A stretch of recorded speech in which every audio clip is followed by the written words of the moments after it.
অনেক চিন্তার পর খাদিজা রাদিয়াল্লাহু আনহা এক সিদ্ধান্ত নিলেন।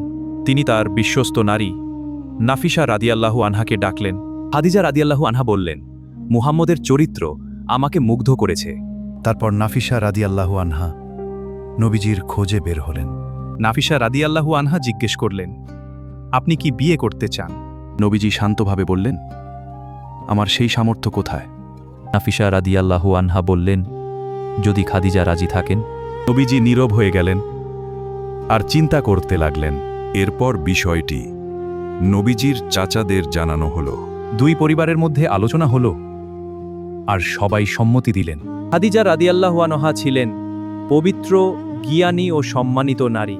নবীজি তার চরিত্র আর সম্মানকে মূল্য দিয়েছিলেন।